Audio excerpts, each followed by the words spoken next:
Hello, I'm Megan, aka Just Run It, and this is Megan's Monday Musings. I hope you're having a fabulous Monday. It is very actively snowing outside. In fact, I think I'm going to turn the camera around and splice in some video because I think there's nothing quite as peaceful as falling snow.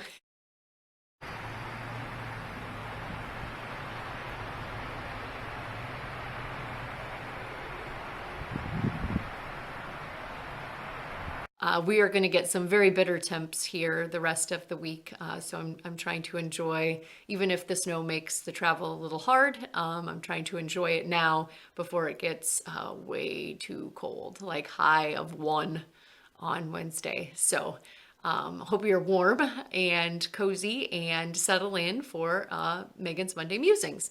So apropos to all this snow, I've been doing quick gifts. These videos are again available on YouTube and Instagram. And if you happen to make one of these projects and feel inspired by this video, make sure that you tag me out on Instagram as well as the designers. The designers really enjoy being tagged as well, but I hope to repost them in my stories just so that there's further inspiration for folks. So this week's quick gift is the Langfield hat by Martina Baim.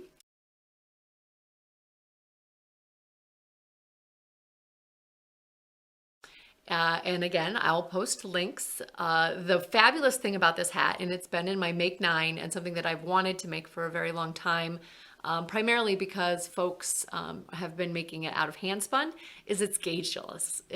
There's no specific gauge that you're supposed to hit. You basically knit one portion until it fits around your head, and then the rest of it is a complete origami moment. You just fill in the rest of the hat and work in crown decreases through the magic of math. So anybody who knows me knows I enjoy a good origami moment. I am a big fan of the skews, and I feel like this pattern is fairly straightforward. Again, it works for any yarn that you pick up. You just have to pick a needle size that will yield a fabric that you like. And it's just magic. It's magical. So I knit first and foremost with my this Yarn Bee Hue IQ. I had 2 skeins of it, if you remember, last week. And this is what was left over. So I did need the full 2 skeins with a little bit left over. Well, I needed to at least have the 2 skeins, I guess. And this is the hat. So you knit this triangle first until it fits all the way around your head, and then you end up, through the magic of math, creating these crown decreases. So this is with this bulky slash super bulky yarn. There's about 57 yards per 100 grams, and I knit that on size 11s. So there you can see the that. And there's some of the origami moment, and there's the top of the hat. With size 11s and this super bulky yarn, this hat took 2 hours. And through no like rounding or anything on my own, both of the samples that I have to show you were about around an hour mark. So I swear I'm not fixing the numbers. That's how it turned out. So again, I started a clock, and there'll be a montage at the end where you can see all of the kind of the construction, all of the different pieces that go into it, and the hour marks. I'm absolutely loving the color changes on this, which is again why I think hand spun looks so nice, because you see a lot of contrast with it.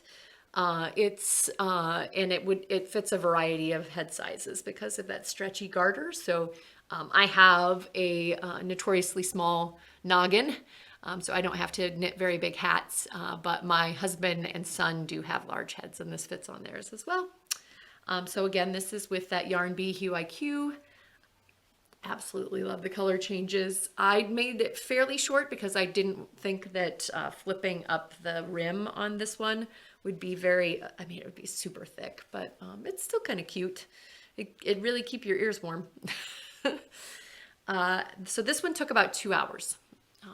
2 hours on those US 11s with that super bulky. Then I went and I grabbed a skein. This is with the Colorful Eclectic where is the little thing here? Colorful Eclectic Fantasy colorway. And you can see the interesting shaping. You can still see it, but it's less drastic when you don't have yarn that changes color. DK on size 5s. Again, the pattern instructs you to use a size down of what is recommended. And I did lengthen this one quite a bit. So there's instructions in, I think it's section 2 on where you can add some length to it so that I could double it over. There's that origami at the top. And so that I can flip up the rim if I want. Again, another very stretchy hat. I did not take all of the progress photos for this one, but I did do a start and a finish. And this one took right around the 5-hour mark with those US 5. So quite a big difference. I mean, the initial triangle for this one took about as long as that whole bulky hat took. So in the interest of quick gifts, if you like the look of the bulky one, I would definitely go that route. But again, absolutely love it. Ellie is again trying to steal it today. She was like, can I have that hat? And I was like, nope, I have to do the Megan's Monday Musings with it. And it's reversible. So because it's garter, it looks pretty much the same inside and out. I guess if you had a specific feature that you wanted to make sure that you got in. And then I thought, you know, it's gaugeless. I can do all kinds of mixology with yarns. And so I grabbed a DK skein of what is this? This yarn is, I'll remember it. It'll come to me. But it was scrap yarn that I had left over. I also had some color changing yarn because again, I enjoyed the color skein, the color changing aspect of those previous ones. And so this was a sock set from Happy Go Lucky yarn that, and I don't think she's dyeing anymore, but you could do the same thing with scraps, you know, get a certain amount, like maybe 5 grams or 10 grams, or maybe even advent calendar since 'tis the season, and make some color changes of your own. And then I have this, so it's sparkle plus, so the Lurex, sparkle plus mohair plus silk. So this is adding a nice halo, as well as you can see it sparkles, and it's super soft. And this is the Luna base from S. Charles. And then the triangle. So you can see as the color has been changing, I'm holding all 3 of those together. That it's just making a nice little subtle change. You're probably not going to see the sparkle in this as much, but it is very, very sparkly. And I grabbed a US 8, which is a nice thick fabric that it's creating. I probably could have gone up to a 9, but that's a DK plus a fingering plus a lace weight sparkle. And I'm just about to the moment where I'm going to origami start working it in the round. But yes, oh, I love it. I love it so much. And so I haven't been keeping track of this one, but I have been enjoying the color changes as very motivating. So after this, again, you'll see the montage of the timings, but, you know, depending on what size yarn you use, because this is pretty much a gaugeless pattern, you will, 2 is probably the minimum that you'd use on this quick gift. And the other side would be probably like a 5 to 6, depending on if you go smaller than a DK, which I do have a lot of self-striping that I thought about holding double, but I would hold it with something else like a DK weight skein. That way I can use those bigger needles and you get a nice squishy hat.